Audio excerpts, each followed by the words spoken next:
Welcome back to another episode of the Cage Walk Podcast with Kayla, presented by OddSmoker MMA. Right now, I've got UFC fighter Julius Juicebox Walker here with me. How are you doing tonight? I'm good. How about you? Good, and Happy New Year. Can't believe it's the first already. Yeah. It is crazy. It's crazy to me. Like I look back going into the last year, I was not in the UFC, and now I am. So that's cool. Which is like amazing. You're going on your third fight come hmm February, so it's like, holy crap, what's going on, you know? Yeah, definitely. Did you all have a good holiday and everything? Oh yeah, for sure. The girls had a good time. I had a good time, but I didn't get too far off my diet, so we'll That still we'll still make weight, so we're good to go. That's always a plus. I know, I'm sure that's hard being a fighter. You're around all this like delicious looking food and you're like, dang, I can't eat any of that. Yeah, my first year I fought on January 2nd, which was ridiculous. It was a terrible idea. Last year I fought on not 25, but in 24 I fought on December 7th, so I had like one plate at Thanksgiving. But hopefully next year we knock out three fights and then I just chill the whole holidays. You know what? Then you can actually enjoy it, right? Yeah, yeah. Oh, that's funny. I always feel bad. I have a couple friends who do regional fights and they have fights coming up in the next week and they're like, I couldn't eat anything. I'm like, that sounds terrible. Exactly. Man, let's jump into it. Let's kind of start back of, I mean, a lot, I'm sure anyone who follows you knows that you start off as a basketball player. Yeah. But let's start that story over. Kind of your childhood, what got you into basketball sports and led you to MMA. hmm Growing up, I was always I played basketball from like the time I can remember.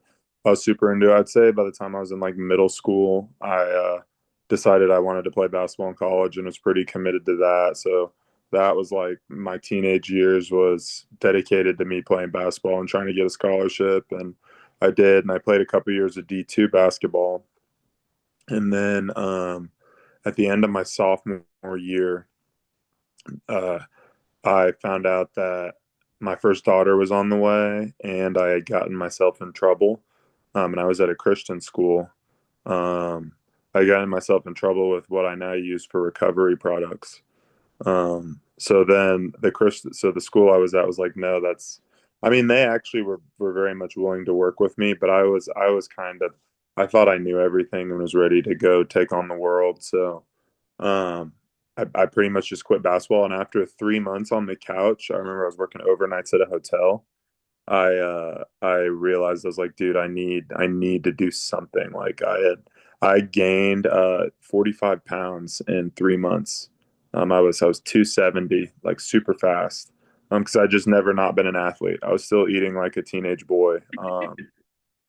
And then I went and I tried a jujitsu class, and from there, um, I'd say it took me like 2 weeks, and then I tried my first MMA class. And then I remember another week or two after that, I had my first sparring session, and from there, I was sold. Yeah, that's when, was it like in your head, you're like, damn, this is what I want to do. I'm going to be an MMA fighter. I'm going all the way. I'd say once I after like say so that sparring session, I'm like 5 or 6 weeks into training. I was definitely very much like I want to fight. I don't think I necessarily knew that I wanted to be do this like as a career. After I had my first fight though, I definitely was like, man, I want to fight more. And pretty quickly, like I'd say, that's by like my second amateur fight, I was like, I want to be a pro, and by a couple pro fights in, I was like, yeah, I have to, like, I need to. I remember after my second pro fight, I was still working for an insurance company. That's what I went to school for. I got a finance degree, and I got done and I started working in financial insurance and financial services. And I won my second pro fight, and I was like, dude, I have to find a way to just fight. Like I can't do the office thing. Me either. I hate the office thing. Yeah, Uh, but I also don't think I ever want to fight. I enjoy watching it and I enjoy yeah. talking to you guys about it, but I don't think I could do There it. we go. um, your first fight, you said, That's you knew you wanted to fight and kept going from there. What was your mental state or your mentality walking to the cage for the first time? Man, my first fight, I was freaking terrified walking to the cage. So I like, I'm not, I, I grew up like I played basketball and I did not really get myself into trouble. I did good in school. I was not out fighting people. I had never been in a fight before. Obviously I had sparred, but I had never actually been in a fight. And it was interesting. I hadn't really gotten nervous the whole time in the lead up. And I thought I was good. And I remember once I finally got my hands wrapped and it was actually time to go out there, I got like legitimately scared, I would say. So I'd say the whole time I was walking to the cage, I was pretty scared. And then I remember, I don't even remember, I have no recollection of like what my coaches said to me or anything. Same coaches too. So I have no recollection of what they said to me. And I went and I remember getting in the cage and I remember the moment of like getting in the cage and looking at the dude that I was fighting because he walked out first and looking at him and being like, okay, well, either I'm gonna step up and take this guy out or he's gonna take me out and all these people are here, so let's figure this one out. What's your so all right, so that's the first time your mind what's your mindset now? Now, honest, like half the time I run, I get to the point where everyone is on some level nervous, but I'd say I'm just like anxious. Like I just want to start fighting. I would love it if we could, when it was time for us to fight, I could literally run to the cage, step in, they lock it, and we just start fighting. And that's it. Like No I would, talking in between. yeah, I would love to skip the intros, skip every little thing, just run in there and start fighting. Exactly. That kind of like would make sense though, like get all the Yeah. intro while you guys are walking out, and as soon as the second person's in, just go. Ding, time to go. Yeah, and here I will say this. I will say this. So, I guess my last fight was at the Apex. So obviously there was not like a crowd and an atmosphere for me to take in on my walk to the cage. When I fought in Seattle for my debut in the UFC, like yeah, I walked to the cage and I took that in. That was awesome. So before I say like I want to get rid of intros and walkouts, maybe just at the Apex. At the Apex, I'll just run in and they'll just start. But when we're in front of a crowd, I'm gonna soak that up. I thought about that for a second. I was like, well, you know. But I'm sure it's very different, and it's one of the questions I had for you. What that hmm difference was like? I mean, you fought on Synergy, you fought on Peak, and those are big crowds. And then you go, and even obviously the UFC is a different type of huge crowd. And then hmm you go to Apex, and it's so small. hmm it's interesting. So the I fought quite a few places on the regional scene. I fought like as a pro, I didn't fight. I think I only fought in like three venues before the UFC, but my amateur career, I fought all over. The atmosphere and here in Springfield, Missouri, where I'm from and where Synergy has a lot of their shows, the atmosphere for those fights is awesome. We do it at like this place in our downtown called the Shrine Mosque, and it's like a historic venue for us, and it's a really, really cool atmosphere, but it doesn't even sort of compare to whenever I walked out in Seattle. Like there was 18,000 packed arena. Yeah. That was absolutely absurd. Um, and like just the clamoring of the people that are there watching you, that whole thing was just so crazy. And it all happened so fast because I took that fight on 9 days' notice. The Apex is different. It feels like you're just sparring, because you can hear everything so clearly. Like if you really want to, you could listen to the commentators. Um, Obviously, I'm not sure what other guys do when they fight, but for me, I definitely do not have the. I definitely couldn't listen to the commentators. I'm very much keyed in on my coach's voices and the person I'm fighting, but it's so wild. Like you can hear the punches land, like you can hear your opponent breathing very, very, very clearly. um so yeah, it's pretty cool. That has to be. I mean, obviously, like when you have a big crowd, you can't hear anything. All you hear is the chants hmm and stuff. But having that, not I want to say intimate, but like in that aspect, though, it is. It's so quiet. You can, like you said, you can hear everything. I would honestly say intimate is just about the perfect word. My for it. Like I really do think so. Like the experience versus fighting in front of a massive crowd. Now it's interesting because even in an arena, like I played college basketball, so we had a couple games that were pretty packed. And when you're on a court, like everything's centered onto you the same way when you're in a cage. Um, and it's interesting like what you still hear, you know what I mean? It's so weird. I don't even know how to explain it. But man, the Apex is a different breed. Like my some of my family members were actually like not as keen to come back to my next fight in the Apex, just due to the fact that like you can literally like hear the fists land on me, like you're so close, like the brutality of it. Like my mother-in-law was telling me like that she noticed the brutality of fighting even more so whenever she watched that fight with me in the Apex. Oh, I can only imagine what it's like and being a family member and hearing and seeing it. They're probably like, no. Yeah, yeah. I mean, I'm like Um, that with my friends when I actually fight, so I can't even. My poor mother. I can only imagine. Walk me through. So your UFC was actually in February, and here you Hmm. are on your third fight in February. Hmm. Um, what was it like when you got that call, and then leading up to it when you got to the venue for the first time, and it's like that real moment? Man, so the when I got the call, I was supposed to fight like a week after when I actually made my UFC debut, in Kansas City. Or I think it was 2 weeks after. I was supposed to fight 2 weeks after in Kansas City or something like that. But that fight was going to be a heavyweight, and I was not watching my diet as cleanly. And I remember I had just gone and eaten pizza with a friend. I met a friend for lunch and eaten like way too much pizza. And I wasn't even really, yeah. So my manager messaged me and said, "Hey, can you make weight next weekend?" So I immediately was like, "Yeah, let's go." But I stepped on a scale and I was like 240, and weigh-ins were in 9 days. So I was like, man, this is gonna be fun. Like I need to figure this one out. But I'm not even gonna lie. Like I immediately was like, I'm gonna make weight.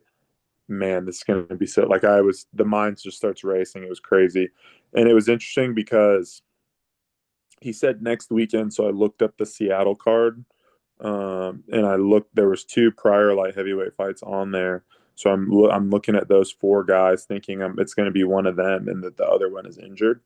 And then it turned like Menafield wasn't even on the card, you know. So he was a complete stray. So when my manager was like, "Mick's offering you to fight Alonzo Menafield next weekend in Seattle," I was like, "Okay, yeah." Like I get a ranked opponent on a main card for my Mhm. debut. It's 9 days notice. It was absolutely insane. And then getting to the arena was wild. Like so that arena is a hockey arena where we fought Climate Pledge in Seattle. And it's actually underground. So whenever you enter the arena, like, yeah, when you enter the arena, you come down and it's like you're going down into a parking garage, you know? And you go That is down, so down, down, and cool. then you come in. And it's really cool. Everything's black in there, no natural light. Man, that was a really cool experience. I was honestly that whole time, it happened due to it being 9 days notice and it happening so fast. I think I just didn't really have time to get nervous, so I just was like, "Let's do this thing." Yeah. I was gonna ask you if when you were walking out, when because I mean obviously it's you have the regional scene, and my heart will always be at the regional scene. Hmm. The UFC is a whole different ball game, and Hmm. everyone knows that. And so like when you hear the chanting and the yelling and like just everything that goes on there, like did that add any pressure to you from like did it take you back maybe to like your debut fight? And it's kind of like a debut all over again, or was it just like that rush of holy crap, I'm here at the UFC, let's go? Man, so one really cool thing with the UFC is for one, like, the as a fighter, like when you fight regionally and when you fight as an amateur, I would say you have like an experience on weigh-in day and an experience on fight day. With the UFC, you have a full fight week experience. Like, you arrive on Monday or Tuesday, and someone's there with, some guy in a suit has your name on a sign to pick you up at the airport, and you and your corner get the new gear, and they make you get your food, and you take pictures and do interviews, and it's a whole new level of there's like a glitz and a glam to it Mhm. on some level. And man, when I got there, like, and when I was walking out and when I was in that moment, I was so, so, so like set that I belonged at this level and that this is where I was supposed to be. I was like, man, this is so cool. This is like what I've been waiting for. Like, this is why I kept training all like the times where I thought about stopping. This is why I didn't stop fighting, at this time or at that time. Why, whenever this happened, I pushed through it. And whenever I walked out, like once I got through the curtain, man, the crowd was just going. From my perspective, it seemed like they were going crazy. I don't know, who knows, maybe they weren't, but it seemed like I walked out to Dancing Queen, and the people definitely got hyped about it. They were like, "This is fun," and I just remember like the people clamoring over the wall, like just trying to reach out and get a high five. It was like I was like, no one, people don't do that for you. Like you don't walk into a store and everyone's like, "Oh my God, you're here. Oh, can I please touch you? Can you please touch my hand?" You know what I mean? Like, "Oh my God, Julius." It's just like a different level of feeling like you're the center of the universe. And another fun part about my first fight was after the fight was over, the UFC gives you 4 complimentary tickets for every fight, and none of my friends and family were able to come because it was on such short notice and it was halfway across the country. So me and my 3 coaches just took our 4 tickets and went back in and watched it. And I didn't even really think about the fact that I had just fought in the UFC and all, and I was just going to walk back into arena and sit in the crowd with UFC fans. So people thought that was really cool, and like there was like a line to take pictures and stuff, and I was signing stuff, and it was just an insane experience. Just like it's just something that I had never truly experienced anything on that level. I can only imagine as being a fighter, just that excitement and the holy crap, this is really happening, you know. Hmm. Obviously, I'm a very different part in the MMA world, but the first time I worked a UFC event, I was like, oh my God, this is so real. Like being right there next to the octagon and just seeing from my side of things, I'm like, this is so cool, you know, and Yeah, nothing will ever compare to working in that Nashville card.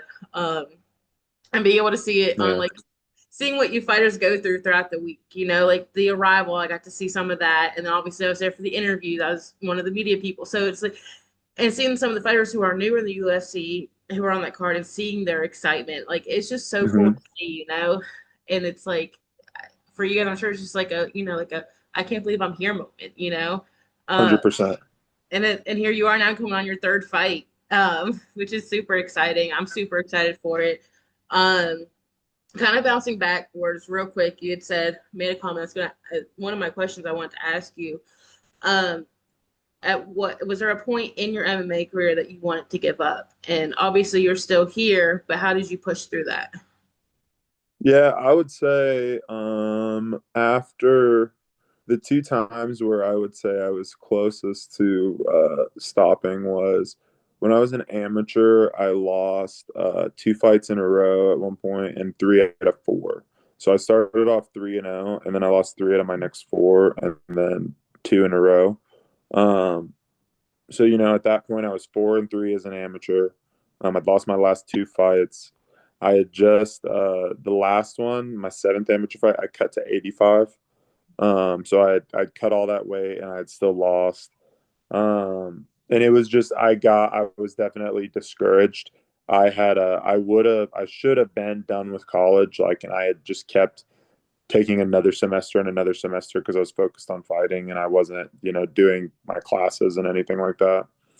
Um, so I'm not gonna lie, at that point I was like, I definitely wasn't training as much for a while. It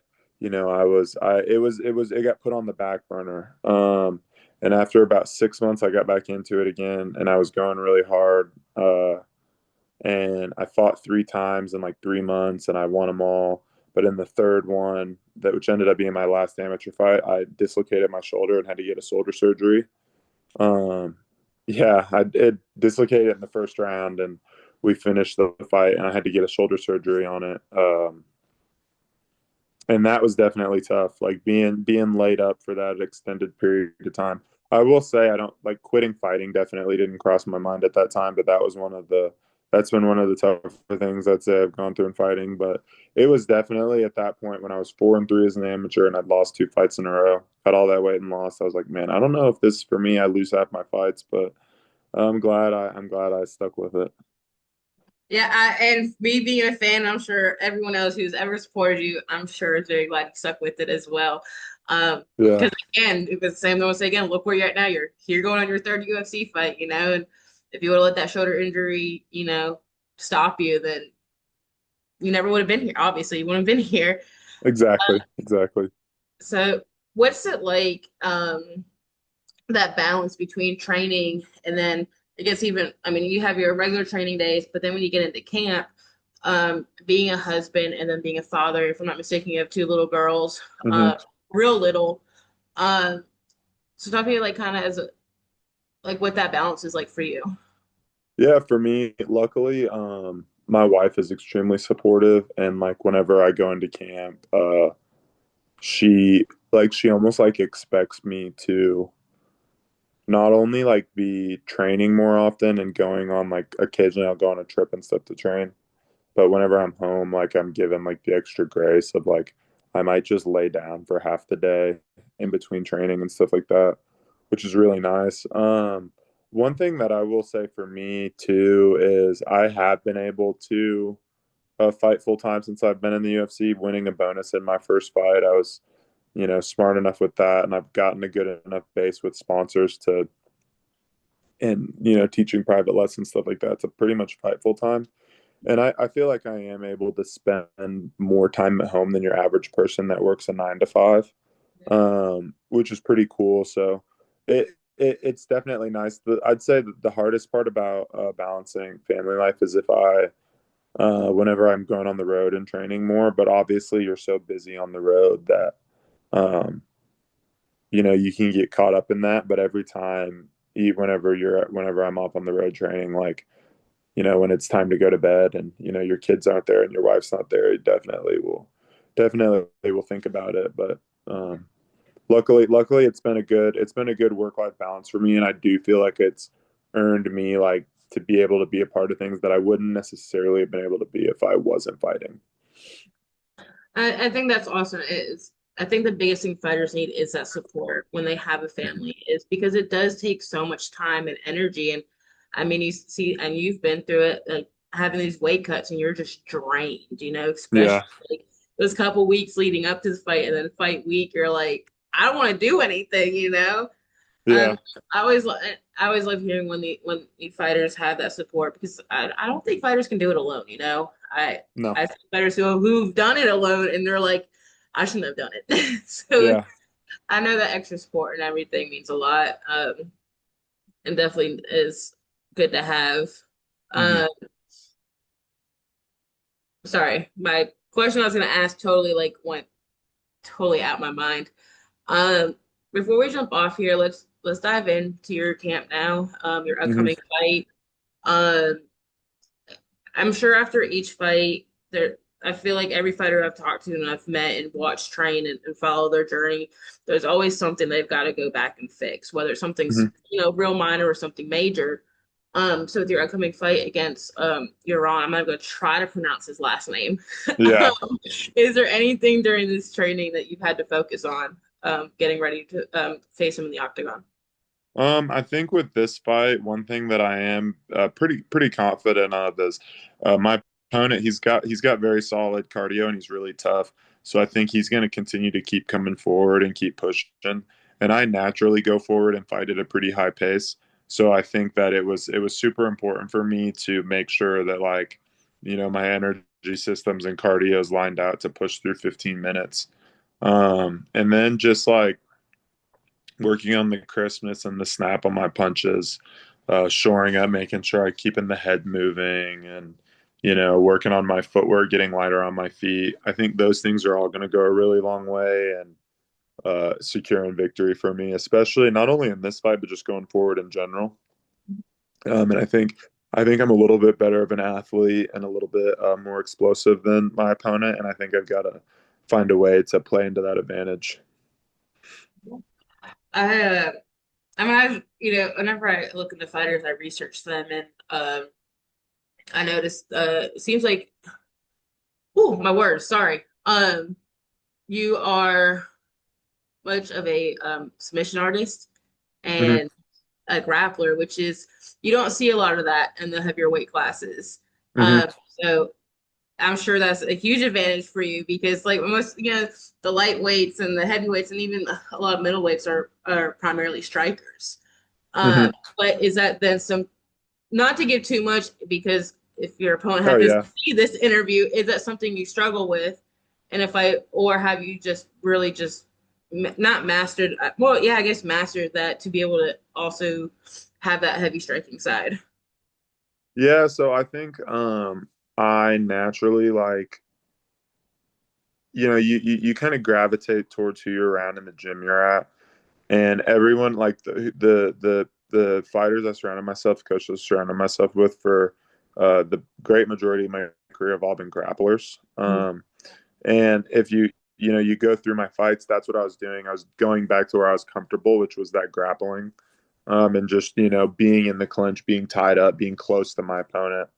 Um, I think I think in the key once you get to the highest level, especially in the bigger weight classes, is you want to be able to win the grappling exchanges, but you just need to be able to be comfortable on the feet, and flow on the feet, and not take too much damage, defend yourself, and be able to land damage yourself. I think naturally, like I hit really hard and I'm able to generate a lot of power. And I think for me, the key has been learning how to get comfortable being at distance and moving on my feet. And then not only that, but figuring out how to land my power and how to think about like I don't have to try to hit him every time. I don't have to try to hit him as hard as I can. I just have to throw crisp, strong punches that are accurate. And when they start hitting them, like it's gonna hurt. I know that. I love when fighters say like, I know it's gonna hurt, but I gotta do it. Yeah, yeah, exactly. It's happening and I don't have any way against it. I have so much, I love the sport and I have so much respect for fighters because I can never get myself to do it. Yeah, but anyway, a couple quick fun questions and I'm gonna let you go. Um, do you have a favorite post weight cut food? Yeah, the favorite. So it's interesting. That one has like switched up on me a few times. I think that I've actually really, this might be because yeah, I'm thinking this time I might have to go get a triple dipper from Chili's, man. That freaking chili, dude, that Chili's triple dipper goes so hard. I've Really? never, yeah, I've never actually got one of those post fight. But I think this time I might. My last fight, I was hell bent on getting chicken and waffles from this place in Vegas called Yardbird. But they weren't even we weren't able to go there. So I ended up going the next day. Oftentimes I used to when I was on the regional scene, almost every single time I was ordering pizza. Right after going to like Domino's or Pizza Hut or something every single time. I get pizza and Waffle House a lot, especially for my regional fighters. Those are my top two answers. Dude, But I love that. I love that. Dude, I'm so not surprised that Waffle House is the top answer, man. I'm not gonna lie, I've never gone to Waffle House post fight, but like I can see 80% of the people that I know that have ever fought going to Waffle House. That really cracks me up. I obviously don't fight, but I can't tell you how many times I've gone to Waffle House with my like fighters like after their fights. But at the same, it's like the Yeah, only thing that's open, especially once they exactly, go real exactly. late. I mean, Yep, even the regional cards they go so late. But yeah, I've gone to yeah, Waffle House more times than I can count. After a fight card. yeah. Um, that actually made me sick of Waffle House. But hey, um, if you could fight, looking back on UFC cards, obviously they have been to so many locations. But if you could fight at any location that the UFC goes to, where would you want to fight? Um, MSG probably because of how historic it is. Mhm. Yeah, I gotta go with MSG. I would also the other one that would I would love to fight at one day is I'm just gonna still call it the Staples Center. I know it's the Crypto.com arena now, but the Staples Center, I'm a Lakers fan, so I would go crazy to fight at the Staples Center. Or MSG. Those would be number one and number two. MSG is definitely, whether I go as a fan or working the event, it's the top of my list to go there. Yeah. It's like you said, I mean, to seeing the videos and everything, and honestly, the Sphere too. I think the Sphere would be really cool to Mhm. just attend. Um, Yeah. but Yeah, yeah, that one I didn't even think of the sphere just because I feel like I don't know if that's ever happening again. I mean, one could hope, right? Right? Um, man, I don't want to keep you too long. I'm sure you know it's gonna be bedtime soon for your kiddos. I do want to drop for you, y'all, if you want some Julius Walker merch. He's got some. It has been an awesome experience making those some designs for you. I know you have a poster design and t-shirt designs. So Yep. I love that you used our designs for posters and Hmm. a shirt. It means so much to us. But I do believe tomorrow is the last day to get your shirt orders in, correct? Man, so tomorrow's the day that I'm placing the order. So then from there, once they all run out, I'm gonna order significantly more than like I'll end up ordering quite a few shirts so people will be able to order them for a decent amount of time. But once I do get that order placed, and people really start the everything will start running out, in the next few weeks. Well, guys, make sure to hit up Julius. Hey, just for those who aren't following you already, what are your socials so people can reach out, get merch, and also follow your journey now that you are in the UFC? Yeah, for sure. So the Instagram is your favorite juice underscore box. My X / Twitter is your fave juice box. Those are probably, and then I think Facebook, if you just look up Julius Walker, it's the one where it's me in the profile picture. Um, I might not see the friend request, but I'm pretty sure that it lets you just follow me on there. Mhm. And then I've got a YouTube as well. I think if you search Julius Walker, it should come up. If you go to Julius Walker, then go to the channels, find the one with me on there and subscribe to it because I'm trying to become YouTube famous. My TikTok is one of these days, just wait.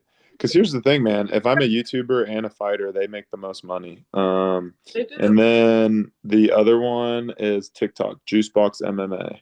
That's my TikTok. You don't want to be Um, TikTok famous?